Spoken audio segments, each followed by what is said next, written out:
Ош ТВ телеканалының эфирдегі уақытысын жаңалықтар программасы улантат. Студияда мен Алмагүл Еркебай қызы қызмат қылам. Амансыздарбы. Алғач бүгінгі чыгарылыштан қысқача түрнік. Финансылық рынокты жөнгө салуу жана көзөмөлдөө кызматынын мурунку жетекчиси Юруслан Тойчубеков кармалды. Ал MCN Coin'ди уюштуруп акыл кеңешин берип турган. Өзінші ортада конкурс болған жоқ. Себебі, бұта тұрған бір еле сөз бар екен. MCN деген сөз. Ошол қарата блокчейндің атында MCN бола тұрған болды. Ошол қарата бүгін америкалықтар не біздің көзімізге, же біздің шашымызға, же біздің бойымызға, же біздің қолымызға тоқтанады. Жоқ, біздің жүрегімізге, біздің жасаған мамлеге тоқтанып жатыр. Ош аэропортунун жетекчиси бир нече жолу иш ордунда жок болгону жана туугандарын кызматка алган маалыматтар тарап жатат. Мен иштейм, сиңдим иштейт. Сиңдим ал башка жак менен келди, бухгалтерия жак болуп келген. Кийин окуп жүрүп, өзүнүн специальность менен азыр эми ал дагы өзүнүн бир немесине жетип алды. Ош шаарында мыйзамсыз курулуштарга уруксат бергендерди жоопко тартуу сунушталууда. Айрым мыйзамсыз жабылган көчөлөр ачылууда. Ушу курулуш жааты боюнча вице-мэрлер биздин ушу шаардык курулуш архитектура агенттиги болуш керек ал жерде. Бардыгы бар да.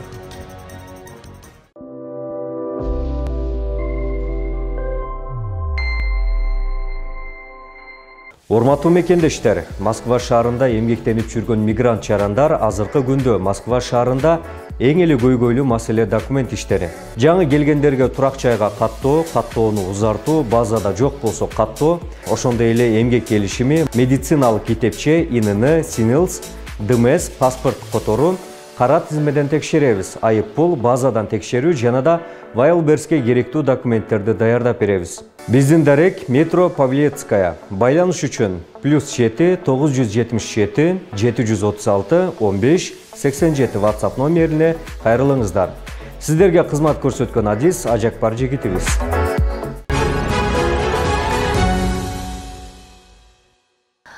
Бишкек шаардык ички иштер башкармалыгы зордуктоо фактысына шектелип, милиция кызматкери кармалганын билдирди. Маалыматка ылайык 6 февралда шаардык милицияга 24 жаштагы кыз 5 февралда Бишкектеги мейманканалардын биринде белгисиз адам коркутуп, күч колдонуп, зордуктаганын айтып, арыз жазган. Ички иштер министрлигинин Бишкек шаары боюнча ичкиликтөө бөлүмү жана Октябрь райондук ички иштер башкармалыгы ыкчам издөө аракеттерин жүргүзүп, шектүү катары милициянын лейтенанты аттуу кызматкери кармалган. Учурда кылмыш жаза кодексинин 154-беренеси зордуктоо менен кылмыш иши козголуп, тергөө иштери башталды.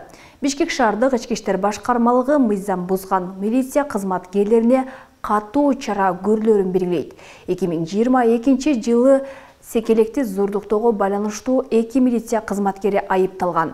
Ошол жылы август айында Бишкектин Сверлов райондук соту 13 жаштагы секелектин зордукталышы боюнча айыпталуучуларга карата өкүм чыгарган. Ага ылайык зордуктоого шектелген 2 милиция кызматкери 15, бул ишке катышы бар делген дагы бир адам 10 жылга эркинен ажыратылды. Мындан сырткары ар бир айыпталуучу жабыркаган тарапка моралдык кенемте катары 100 000 сомдон төлөп берүүгө милдеттендирилген. Финансылык рынокту жөнгө салуу жана көзөмөлдөө кызматынын мурунку жетекчиси Юруслан Тойчубеков кармалды. Бул тууралуу маалымат булактар билдирди. Ага ылайык Тойчубеков MCN Coin иши боюнча кармалган. Буга чейин MCN Coin'дин уюштуруучуларынын бири Исрадин Субанбеков криптовалютаны 3 адам түзүп, Юруслан Тойчубеков аларга кеп кеңешин берип тургандыгын билдирген. Ал жалпы жонунан 2,5 миллион доллар пайда тапканын айткан. Кече криптовалютага акчасын салып алдангандардын 898-не 1 миллион 700 000 доллар кайтарылганын Ички иштер министрлигинен билдиришти. Ош аэропортунун жетекчиси бир нече жолу иш ордунда жок болгону жана туугандарын кызматка алган маалыматтар тарап жатат. Ал гана эмес, кызматтык унааны тойго минип, үй бүлөсүнүн муктаждыгына иштеткени жазылган билдирүү талкуу жаратууда. Өткөн аптада жарыяланган билдирүүгө аэропорт жетекчиси эми гана жооп берүүгө аргасыз болгон. Ал айтылган маалыматтарды доомат катары сыпаттап, айрым кызматкерлер абийирин коргоо үчүн милицияга арыз беришкен. Учурда бул боюнча Ош шаардык милициясы дагы териштирүү ишин баштаган. Түшүнгөн жокмун мен каралып эле болгон Facebook'та чыккан ар бир пунктуна бирден жооп бердим. Ош аэропортунда кландык башкаруу орногон. Мындай билдирүүлөр социалдык тармактарда тарап, анда аэропорттун жетекчиси Тимурлан Мадамбеков туугандарын жумушка алганы жана ал жердеги кызматкерлер да өз тааныштарын түрдүү кызматтарга койгону боюнча жазылган. Буга байланыштуу мекеме жетекчиси иш күнүн бир нече жолу калтырганы, кызматтык унааны үй бүлөсүнүн керектөөсүнө иштеткени жазылган. Мен жетекчи болуп, кимге чынында машина керек болот, жетекчи катары өзүм билип бербесем, анда мен эмнеге отурам дегендей да. Бул кишинин мындай жобосу жок, буга берилиш керек. То есть сиз айткандай инструкция деп атасыз да, бир какой-то положение болуш керек. Бул кызматкер машина айдаш керек, бул айдабаш керек деген. Өткөн аптанын соңунда жарыяланган билдирүүгө аэропорт жетекчиси бүгүн жооп берүүгө батынган. Маалымат жыйын куруп айтылган кептерди четке какты. Бул жагдайды каралоо катары сыпаттайт. Жалгыз гана тастыкталган маалымат жээнин жардамчы кылып жумушка алганын билдирди. Так, өзү жардамчы кылып авиациялык билими жок болсо да бир тууган жээни Ахматова Бегимайды алып келип 501 мамлекеттик машинаны мингизип койгон дейт. Бул жөндө таанышып алыңыздар. Менин жардамчым Ахматова Бегимай Туратбековна эч кандай бул жерден менин тууганчылык мамилем бар. Муну менен биз алдабайбыз. Бирок авиациялык билими жок, туура келбейт дегени боюнча должностной инструкциясы боюнча уруксат болсо, мен ошо сиздерге толук маалымат бериш үчүн ошо суранычы, мен монун баарын айтып берип салайын, бат-баттан. Так, должностная инструкция помощника на должность требования боюнча биздин требования на должность директора филиала назначается лицо, имеющее высшее образование и стаж работы не менее 3 лет. Бул жерде полностью документтери бар, эч кандай полностью по требованию гана жумушка алынат. Ал эми жарыяланган тизмеде ат аталган Олжобай Батырбеков да бар. Ал Аба майданынын юридика бөлүмүнүн башчысы болуп эмгектенет. Ал бул жайда 2 жылдан ашуун убакыттан бери мыйзамдуу иштеп келерин айтат. Ал эми социалдык тармакта ага карата айтылган доолор боюнча жала жаап жатканын негиз келтирип, милицияга арыз жазууга аргасыз болгонун билдирди. Ал эми постто жарыяланган макала боюнча иштен айдалган деген сөз боюнча, бул боюнча укук коргоо органдарына официалдуу түрдө арыз берген. Укук коргоо органдары өзлөрү иликтөө иштерин жүргүзүп, жыйынтыгын кабарлайт. Эгерде калпчыны ошол иликтөөнүн жыйынтыгы менен чыгат. Кыскача маалымат бере кетейин. Мен өзүм ошол макаладан билдим. Өзүмдүн иштен айдалганымды. Ал боюнча кадрлар бөлүмүндө эмгек китепчемде бардык маалымат жазылуу. Мен 2000 жылдан бери иштеп атам, 25 жыл болот быйыл. Жетекчинин тарабынан келген жокмун. Жетекчи биз болгон убакытта келген. Биз иштегенибиз өзү биздин атам дагы иштеп жүргөн убагыда. Мен иштейм, сиңдим иштейт. Сиңдим ал башка жак менен келди, бухгалтерия жак болуп келген. Кийин окуп жүрүп, өзүнүн специальность менен азыр эми ал дагы өзүнүн бир эмесине жетип алды. Ош аэропортунда жалпы 6 кызматтык унаа бар. Буга чейин жазылган билдирүүдө кызматтык унаалар тойлорго жана андагы кызматкерлердин үй бүлөсүн ташыганга иштетилгени жазылган. Бул маалыматты да жалган билдирүү деп сыпаттап, далилдөө үчүн милицияга кайрылышкан.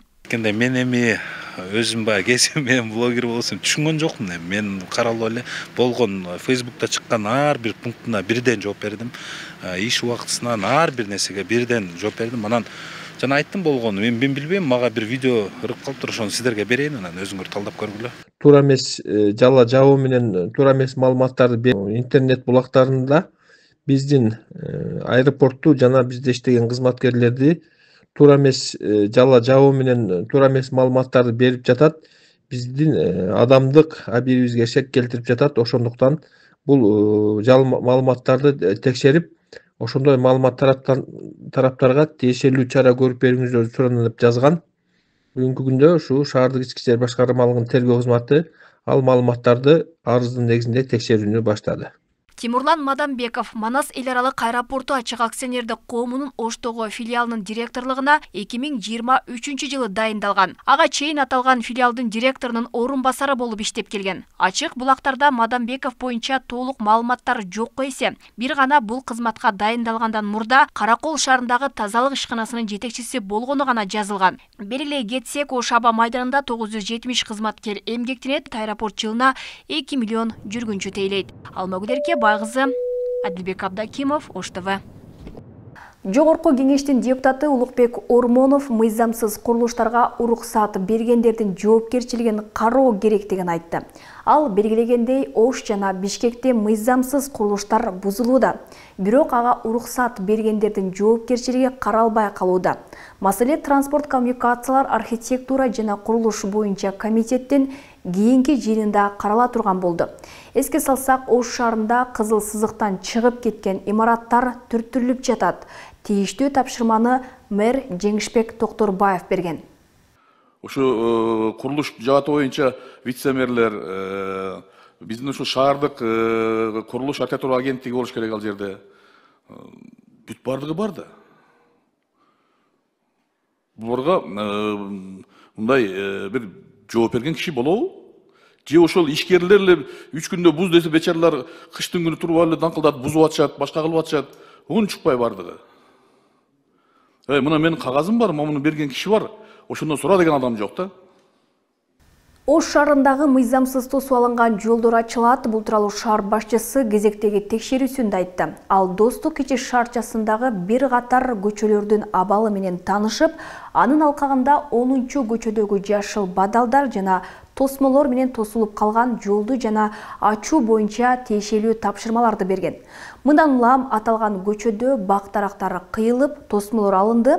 Ал эми жашоочулар буга чейин эле тосулуп жол болгондугун кабары жок экендигин билдиришти. Ош шаарындагы резиденция тараптагы көчөлөрдү бүгүн эртең менен Ош шаарынын мери Жеңишбек Токторбаев өзү көрүп чыгып, бул жерде жашоочулар тарабынан тосулуп калган жолду ачуу боюнча тапшырмаларды берген болчу. Бул жерде жалпысынан 3 көчө жашоочулар тарабынан бак эгилип, огород болуп жабылып калган. Бул жерде жумушчулар бүгүн мыйзамсыз курулуштардын бардыгын алып салуу боюнча иштерди жүргүзүп атат. Кала башчысынын кезектеги текшерүүсүнүн жыйынтыгында резиденция кичи шаарчасындагы 10-көчөдөгү жашыл баталдар жана тосмолор менен тосулуп калган жолдор аныкталган. Мындан улам аталган көчөнү мыйзамсыз курулуштардан тазалап, 8-көчөгө чыгуу мүмкүнчүлүгүн түзүү тапшырмасы берилген. Ал үчүн жашоочуларга өз эсебинен алып салуу боюнча 3 күн убакыт берилди. Все, 2 жол тең ачалы. Мо жолду ачалы. Монда чыкты. Мода чыксан, нардактан башталып. Значит, жол мондай да бар экен да? Сен көчө. Моларды бүгүн предписание бергиле, эскертүү бергиле. 3 күндөн кийин бактар эми кыйылып калат да. Ооба, кыйылып. Эмет деле калды. Мо жолду 2 жол тең ачайлы. Мо жакта ачайлы. Мо жерде да полный ачайлы. Бүгүн вторник, среда, четверг, жума күнүнөн баштап болбосо келип заборлорун алып кое бергиле бүгүн элечи. Бүгүн алабыз. Тосмолорун бүгүн алгыла дагы көчөттөрдү 3 күн сурак берели. Өзү может отун кылып алат, может көчүрүп алат.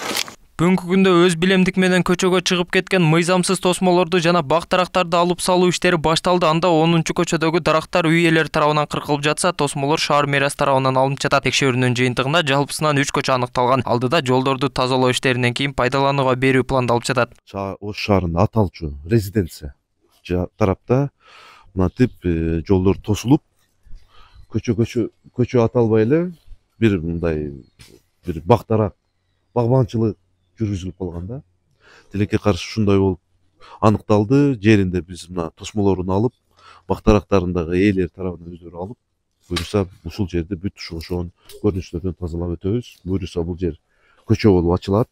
Бул жактан 8-көчө, бул жактан 10-көчө болуп, элдер кеңирип өтүп, мындай буюрса жолдор ачылат. Бул боюнча үй ээлери жолдон кабары жок экендиктерин айтышып, мыйзамга баш ие тургандыктарын билдиришти. Айрымдары болсо түшүндүрмө берүүдөн баш тартты. Эч ким билбейт. Алып коет. Алып коет. Андан мурун эч айттым. Бул арада Төлөкөн айылдык аймактык башкармалыгынын жашоочуларды Ак Тилек кичи районундагы 11-көчөнү ачып берүүнү шаар мэринен суранышты. Алар жолдор тар болуп, жашоочулар үчүн кыйын болуп жатканын билдиришкен. Азыр 1, 2, 3, 4 bundan başka 1, 2, 3 köçö. 3 köçögө köprü kurabız. Tak, kızıl sızıklar koyup berет, urmatlı tuğanlar. С пониманием, түшүнүк менен чыгып кетсеңер жыласыңар, жылбасыңар келип бузам айтып коеюн, тарым багыла. Бузамдагы тротуар кылабыз, лоток кылабыз, асфальт кылабыз. Так, мына 1 көчө, 2, 3. Мына канчанчы көчө? 11 көчө, дагы 10, 5 көчө. 5 көчө. Жактан да бир көчө ачса болбойбу? Жок, кое туруңуз эми, 3 көчө. Так, 3 көчөгө жол кылабыз. Көпүрө кылабыз, ошондо разгрузка болот. Белгилей кетсек, Ош шаар боюнча мыйзамсыз курулган же кызыл сызыкка чыгып кеткен 100дөн ашуун имарат аныкталган. Анда шаар мэри тарабынан аларды бузууга 3 күн убакыт берилген. Айрымдарын шаар бийлиги өзү бузуп жатат. Толбай Бурканбеков, Мирбек Конобаев, Ош ТВ. Ош шаарынын муниципалдык, коммуналдык жана жол ишканалары менен мекемелерине атайын техникаларды сатып алуу үчүн Ош мэриясына турукташтыруу фондунан 500 миллион сом бөлүнөт. Тиешелүү тескемеге президент Садыр Жапаров кол койду. Турукташтыруу фонду Кыргызстанда бюджеттен туруктуулугун камсыз кылуу үчүн деген негиз менен 2021-жылы түзүлгөн. Фонддун негизги максаты өлкөнүн туруктуу социалдык экономикалык өнүгүүсүн камсыз кылуу, кечиктирилгис иш-чараларды каржылоо жана экономиканын тышкы терс факторлордун таасиринен көз карандылыгын төмөндөтүү экени айтылган. Улуттук коопсуздук боюнча мамлекеттик комитеттин төрагасы Камчыбек Ташиев 2023-жылы ноябрь айында криминалдык топтор менен күрөштөн түшкөн каражат президенттин жарлыгы менен турукташтыруу фондуна же бюджетке которулуп жатканын айткан.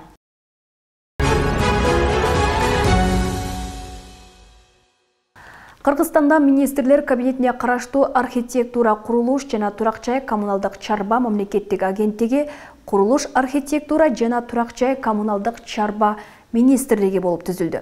Нурдан Орунтаев министрдин милдетин аткаруучу болуп дайындалды. Андан тышкары спорт чөйрөсүн өнүктүрүү үчүн деген негиз менен Маданият, маалымат, спорт жана жаштар саясаты министрлигине караштуу Дене тарбия жана спорт департаменти Дене тарбия жана спорт мамлекеттик агенттиги болуп өзгөртүлдү. Ал түз эле өкмөткө караштуу болот. Тиешелүү жарлык жана тескемеге президент Садыр Жапаров кол койду. 2021-жылы Кыргызстанда бюджеттик каражатты үнөмдөө жана артык баш мекемелерди азайтуу максатында өкмөттүн жаңы түзүмү бекитилип, мамлекеттик агенттик, комитеттер менен фонддор министрликтерге кошулган. 4 февралда эле жаза аткаруу кызматы юстиция министрлигинен кайра ажыратылып, жазаларды аткаруу мамлекеттик кызматы болуп түзүлдү. Дене тарбия жана спорт департаменти эми Маданият министрлигине карабайт, ал өзүнчө Дене тарбия жана спорт агенттиги болуп өзгөрдү. Тиешелүү жарлыкка президент кол койгонун анын маалымат кызматы кабарлады. Өз алдынча мамлекеттик органды түзүү аталган тармакты натыйжалуу өнүктүрүү үчүн ыйгарым укуктарды жана ресурстарды топтоштурууга мүмкүнчүлүк берет. Мындан тышкары программаларды спорттук инфратүзүмдү өнүктүрүүнү камсыз кылат деп айтылат маалыматта. Ошондой эле өлкөнүн кызыкчылыктарын эл аралык талаптарга ылайык көрсөтүүгө шарт түзүлөрү кошумчаланды. Кыргызстанда сот арачылар институтун киргизүүнү 10 жылга жылдыруу сунушталды. Тиешелүү мыйзам долбоору конституциялык мыйзамдар, мамлекеттик түзүлүш, сот укук маселелери боюнча комитетте дароо 3 окууда каралып колдоо тапты. Документте сунуш аталган институттун натыйжалуу иштешин камсыз кылуу, аны ишке ашыруу үчүн талаптагыдай шарттарды түзүү. Анын ичинде каржылоо булактарын аныктоо жана тиешелүү инфраструктураны өнүктүрүү максатында жасалганы айтылган. Ошондой эле мыйзам 2025-жылдын 1-январынан күчүнө кириши керектиги белгиленген. Эске салсак, учурдагы мыйзам боюнча бул институт 2025-жылдан баштап ишке киргизилмек. Бишкек жылуулук электр борборунда өндүрүлгөн жылуулукка болгон тарифти көтөрүү боюнча долбоор ушул жылдын май айына чейин даярдалып бүтөт. Бул тууралуу энергетика министринин орун басары Насипбек Керимов жогорку кеңештин отун энергетикалык комплекс жер казынасын пайдалануу боюнча комитетинин 11 февралдагы жыйынында айтты. Анын сөзүнө караганда 2028-жылга чейин жылуулукка болгон тариф өз наркына жетиши керек. Ал үчүн баа жыл сайын көтөрүлүп турат. Бишкек ЖЭБ Кыргызстандагы эң ири электр энергия жана жылуулук булактарынын бири. Ал 1961-жылы курулуп, 2017-жылы реконструкциядан өткөн.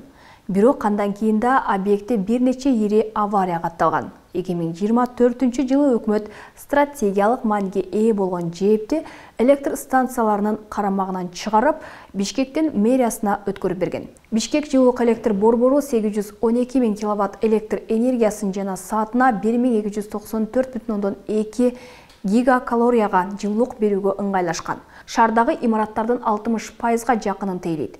ЖЭБте жалпысынан 15 отказан бар. Бишкек жылуулук электр борборунан чыккан жылуулук калкка өз наркынан арзан берилип, айырмасы бюджеттин эсебинен жабылып келет. Энергетика министрлиги жыл сайын жылуулуктун өз наркын эсептеп турат. Быйыл 1 гигакалорияга 5998 сом деп бекитилди. Аянты 80 квадрат метрге чейинки батирелер дотацияда турат. Шаар тургундары 1 гигакалорияга 1560 сом төлөшөт. Калган 4438 сомду мамлекет кошуп берет. Өкмөт муну социалдык тариф деп атайт. Мына ушундай маалыматтар менен кечки жаңылыктар жыйынтыкталат. Кайрадан эфир аркылуу амандашканча саламатта туруңуздар. Алдыда дүйнө жаңылыктары менен кесиптешим улантат.